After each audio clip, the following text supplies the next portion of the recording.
and you walk for another hour, and you're really up where you can get into that kind of rarefied air, and you can start filling your lungs with the purity of the knowledge that the oxygen up there is something that is very special for you, and that you can work with the people who are climbing with you, but you know that deep down inside you really have the ability to keep putting one foot in front of the other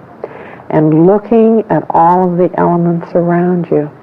And you have to evaluate the best path to take when it's up onto the rocks.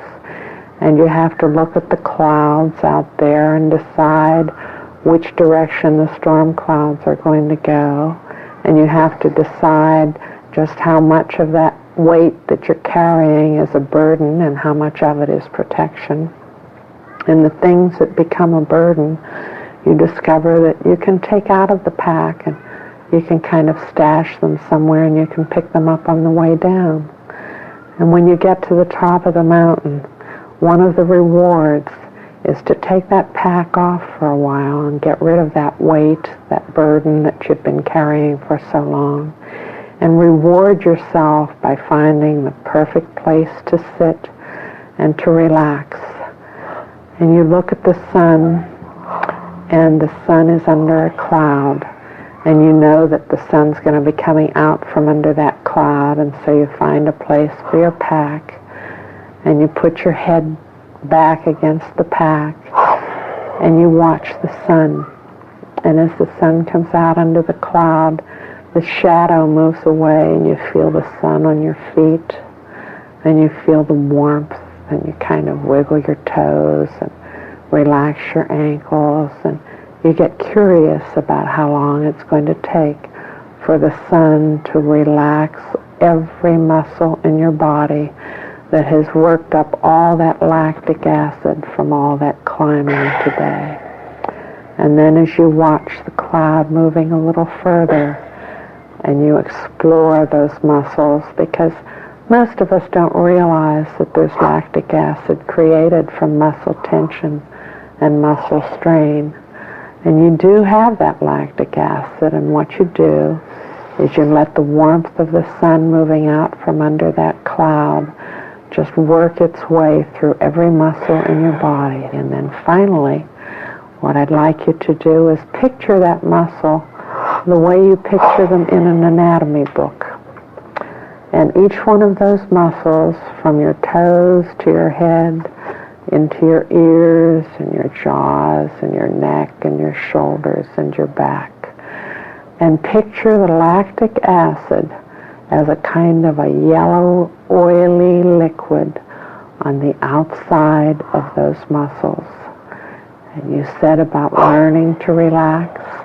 and this is one of the times that you picture that lactic acid on the outside of those muscles just in front of your ears and into your cheeks and into your jaws, and picture it starting right about here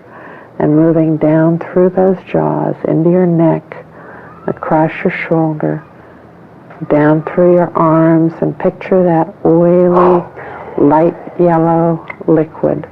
lactic acid, running through the hands, down into the fingers, and dripping out of the ends of your fingers, dripping out like a marshmallow. And a marshmallow that sits out in the sun, and the skin sort of stays there in the powdered sugar. But you know what that marshmallow feels like inside, all kind of melty and soft. And when that happens, the marshmallow really gets into this business of relaxation. And you can picture that softness, that mellowness, and that melty kind of feeling in those ears and in the jaws and in the oxygen, because every time that the lactic acid moves down through those muscles and out your fingers, it has to be replaced by something.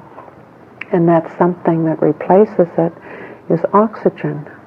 which comes in with that deep breath and goes into your lungs and goes into your bloodstream, to the hemoglobin, and then is carried into those muscles through the circulation. And that circulation is kind of like the streams that you see and you hear as you decide to walk back down the mountain. And so as you continue the walk back down the mountain, one of the things that you have to learn is that there are a great many of the burdens that you picked up and thought you had to carry with you that you really didn't need in that backpack, and that you can look back at that mountain and you can realize that you don't have to go back there.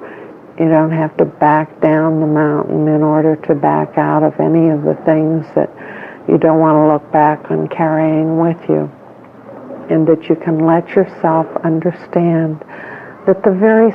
smooth, stable, steady way that people learn to climb mountains is conducive to a great many of the other kinds of smooth, steady, stable ways that they learn to do everything, and that it isn't always necessary to do ordinary kinds of things in the kind of perfection way that one would think was necessary. Because the idea is to get to the top of the mountain, and sometimes you have to step on a few pebbles that get in the way in order to find out that it's all right and you can keep going, that it doesn't matter if those pebbles interrupt or interfere for a little bit, because every pebble that you step on, you learn something from, and you find that it makes the next pebble a little easier, and that you never really sprain your ankle or end up having to stop the climb, because each pebble is a learning experience in and of itself, and nobody else really ignores that particular pebble, but they learn from your experience, and that you can be curious about just how much it is possible to learn and just what direction you can go. Because when you get back to the bottom of the mountain, you're aware that the lactic acid level has decreased. Is to pinch your thumb and your index finger together. And when you take that breath and sigh it out and let go of those fingers, nobody around you will be any wiser about the magic that you have inside you for being able to understand that you have the control that you really want. Because when you really have control, you don't need it. You can get it back anytime you want it. It's only when you don't feel that you have control that you have to have control all the time. Because if you let it go, then you'll lose it. So since you now have it, and you can practice it, then you can learn from the curiosity of wondering what kinds of new things you're going to experience and practice and learn. And every time you get to the summit of every mountain, you'll begin to understand that all those little pebbles got you a little bit higher each time, and that the kind of high that you have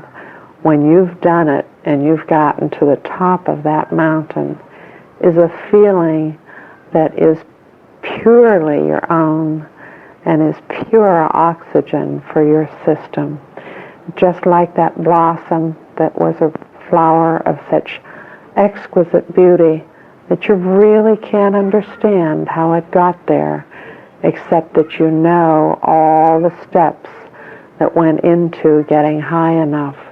to be able to be comfortable with wherever it is that you are on that particular trip. Because you can bring back with you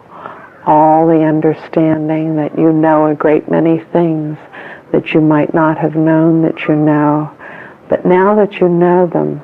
it doesn't matter whether you know all the things that you don't know you know, as long as you know that it's okay, because you do know that they're there whenever it's really appropriate for you to need them. You can take all of that kind of understanding and you can put it back there in that sponge that we call a brain that has been absorbing and absorbing and absorbing. And anytime you really want to, all you have to do is squeeze that sponge, and you'll find that there's something there that you might not have known that was there. But it doesn't really matter whether you understand why it's there, as long as you know that somewhere inside you is the ability to know how to use that, just as surely as deep down inside you is the understanding that that pack that you carry gets lighter as you put down the burden that you've been carrying from the weight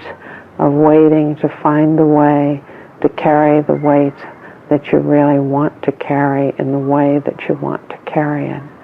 Because that's what this is really all about. And I think that's the kind of thing that's a useful knowledge. And I suspect that a great deal more than you know that you know will be absorbed and filtered and gradually incorporated and utilized into all the different kinds of learning and climbing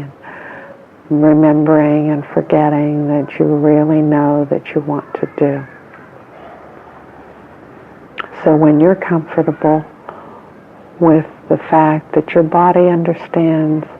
and your mind remembers a great many of the things that you can know and use, then I guess that's really what this is all about. And I'd really like to thank you for cooperating. And you have all the time you need in the time you have.